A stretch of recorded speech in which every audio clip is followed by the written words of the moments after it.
mga ka-taste buds, ngayong araw na to magluluto tayo ng pansit bihon. So ito yung mga ingredients na gamitin namin. Meron tayo itong manok, kinchay, chorizo, sibuyas bawang.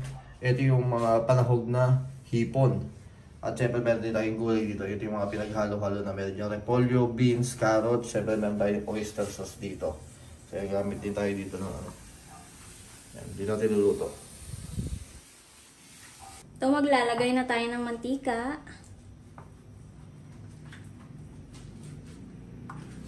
Magigisa ng sibuyas bawang.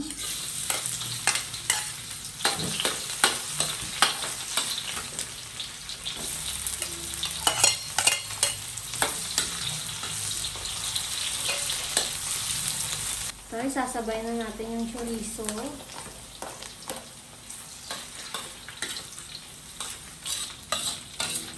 Ilalagay na natin yung hipon.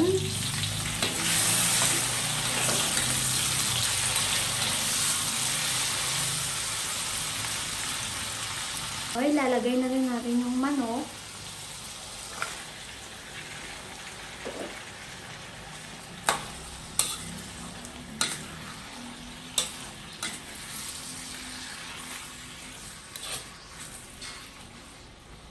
Eto, maglalagay na tayo ng paminta.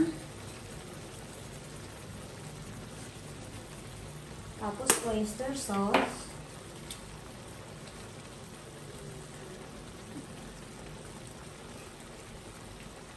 Ayan, shout out pala sa Dato Puti dyan.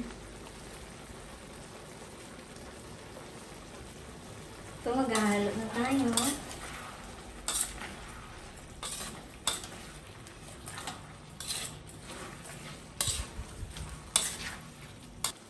Luto na yung hipon at medyo luto na rin yung manok. Kaya ilalagay na rin natin yung sahog. Gulay.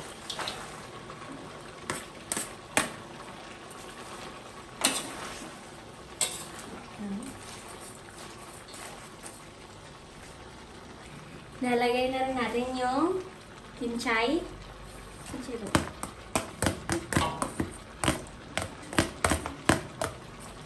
Yan. Ito, haluin natin ito. Halo-halo bago maglagay ng tubig. Haluin muna. Ito, maglalagay na tayo ng tubig. Kaunti-unti.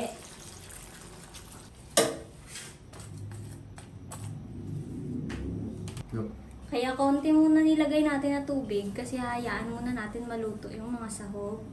Tapos pag kumulo na, lalagyan natin ng toyo at dadagdag tayo ng tubig. Ito, maglalagay na tayo ng toyo kasi nakulo na. Tapos hahalu-haluin lang natin. Hayaan ulit kumulo, tapos maglalagay na tayo ng tubig ulit. Yan.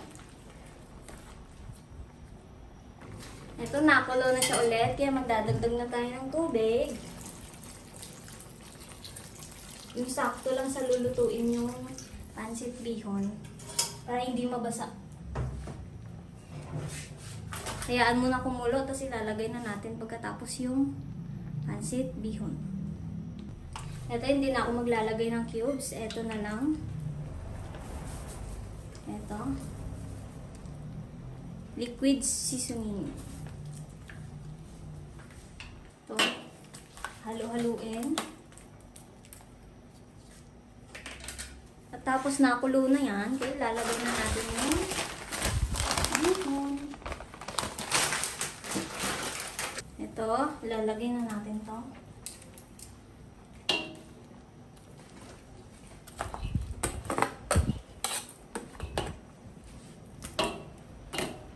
Ayan, hayaan muna natin. Ito, medyo lumalambot na yung bihon. Kaya naman, lalagyan natin muna sa bawas taas. Ayun, lumalambot na siya. Diba?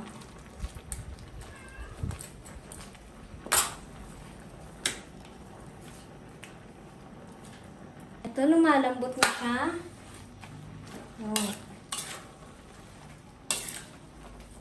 Halo-haluin lang, baka masunog ang baba. Kasi patuyo na rin yung nilagay natin tubig. Paluto na yung ating pancit kasi wala na rin tubig. Kaya halo-haluin para hindi masunog yung pinakababa. Hanggang sa maubos na talaga yung tubig na nanonood sa bihon.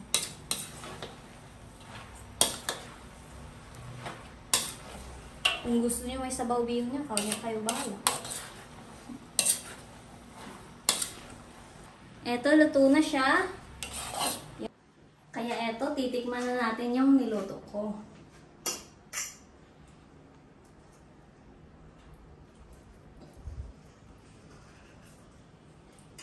Masarap.